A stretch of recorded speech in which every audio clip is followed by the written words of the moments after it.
Ariel Helwani post-fight at UFC Fight Night 26 alongside Conor McGregor, who just defeated Max Holloway. And Conor, congratulations on your second UFC win. A lot of pressure on your shoulders going into this fight, whether you wanted to admit it or not. Were you happy with your performance?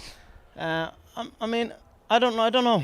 I'm not happy with the result. I wanted to finish, but what do you mean whether I'm happy to admit it? I admit it. There was no pressure on me. I felt no pressure. I'm admitting it. People were putting pressure on you. You may not have felt it, but it felt like there was pressure being put on you. You didn't feel any of it. No, I just listened to my team, listened to my training, listened to the people in my circle. Everyone else, they don't exist. You know what I mean? So that's why I have confidence all the time. Because I know the training I put in. I know what we do back home. I know the support I have. And I just go with the flow. Get in there, do my thing. I really wanted to finish. I can't stress that enough. I'm here to put people away. Every single one of them is in danger with me all times of the fight. But it is what it is. I injured my knee, and fuck it. Do you think you'll need surgery? Is it that serious? I honestly don't know. It just felt steady. I just felt unsteady. It was a big pop. When I was just passing into side control, he bridged and rolled, and he had my foot, and it just heard a pop. Into side control I went. And then whatever happened, we scrambled back to the feet, and then I literally knew it was unsteady, so I just had to readjust. I tried to play around with it. I threw a little side kick, threw some shots, but anytime it was wobbly. So fuck it, what can you do? I'll get it again. You've been the story all week here in Boston. Did you notice that you got a main event type of walkout? They followed you from the locker room with the lights down and everything. Did you notice that? Yeah, they said because Max was a little bit ahead of me, and then the guy came up. No, Conor, you're going to walk back here. And I said, yeah, like champions. So I knew. You know what I mean? I feel like a champion. No, honestly, man, put me in with anyone on the world, and I'm dangerous for them all. I'm just looking for my time to prove it, and it will come. There's been some talk that you want to fight on the Manchester card coming up in October. Is that accurate? And if so, against who? Well, I never said that. There's this thing. I said it. I didn't say jack shit. If anything, I'd probably rather fight in the Vegas card, December 28th. Viva Las Vegas, you know what I mean? Big, but fuck it, I'll fight in Manchester as well. I don't know.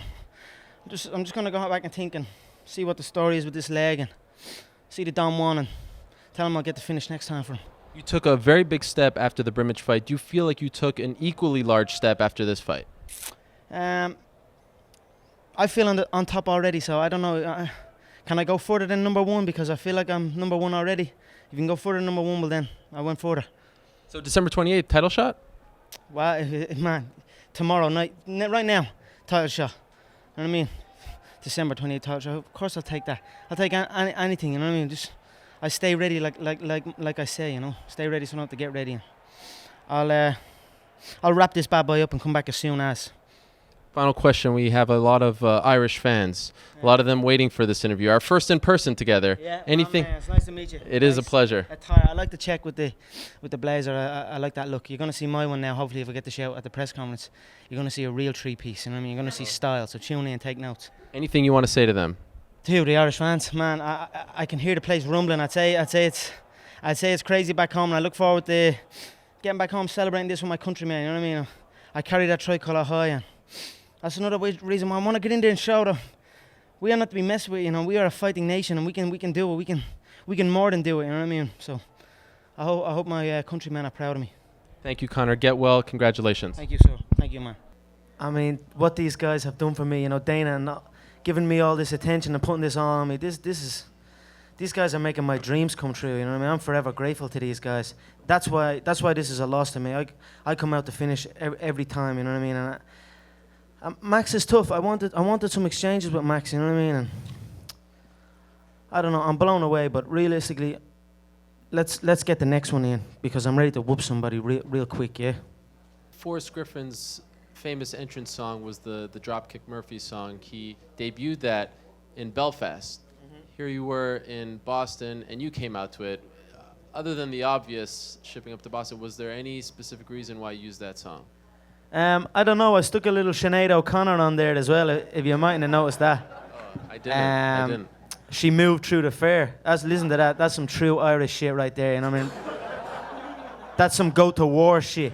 You know what I mean? So Dana wanted me to come out to you too, and I was like, yeah, no. But I had that one picked, and I ended up going with it, and Dana said, okay, you know what I mean? So Sinead O'Connor, and then that Irish feel, and then kick into that Boston feel. It just felt right, you know what I mean? And blow the roof off the place, which is what it did, man. The reception I got was unbelievable, you know what I mean? It's something I'll take with me.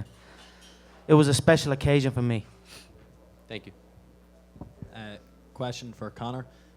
You say you never have definitive game plans going into fights, but when you popped your knee in the second round, awful things must have been going through your head. What did you do to adjust going into the third? That's why I don't have a game plan, because anything can happen in this game. You can go out and your toe can hang off, you know what I mean? Your toe can come off your foot. You know what I mean? You have to adapt, and you have to be able to adjust in the moment. So that's why I didn't have no game plan. And I don't know, I didn't really think about, there was no way I was stopping. I was in no danger. Not a deep breath did I take. I could have went another 25 rounds. I was never in trouble. You know what I mean? My knee popped, but fuck it, you know what I mean? It is what it is. I just went with what was comfortable. And what was comfortable was get the motherfucker to the ground, you know what I mean? And just kind of, and just play it from there, you know what I mean? But even still on the ground, I moved to mount, and I was trying to crawl my arm up, you know, like fucking the Addams Family, you crawl the thing up for the head and arm choke. And he was just holding on. So I could have put a bit more effort into looking to posture up, and you know, I hype myself up big, yeah. I hype myself up so big that everyone else hypes me up. But nobody critiques me more than I critique myself, you know what I mean? I plan on stealing the show every time. I plan on finishing everyone. Anyone in the top 10, anyone they want. I'm going for the finish. And I'll look to hit them with any part of my body, any limb I have, I'll swing it. You know what I mean? And that's what I'm looking to do, so I don't know, fuck it. And I injured my knee midway through the second. I just can't get it out of my head, but looking back, I should have just pulled my knee from my leg and hit him with it, you know what I mean? That's what I'm up here listening to, this guy got of the night, this other guy got of the night, this guy got of the night. I want that, you know what I mean? I don't come here for decisions. We are rewarded for finishes, and that's what I'm looking for. I am a finisher, you know what I mean? And anything else to me other than stealing the show, I planned on stealing the show, and it didn't happen for me, you know. So right now it feels like I'm dealing with a loss at the minute, you know. So, but the support out there was unbelievable. It was green walking out there. The place was green. There was green flags, fucking leprechauns floating around. It was unbelievable, you know what I mean? It was brilliant.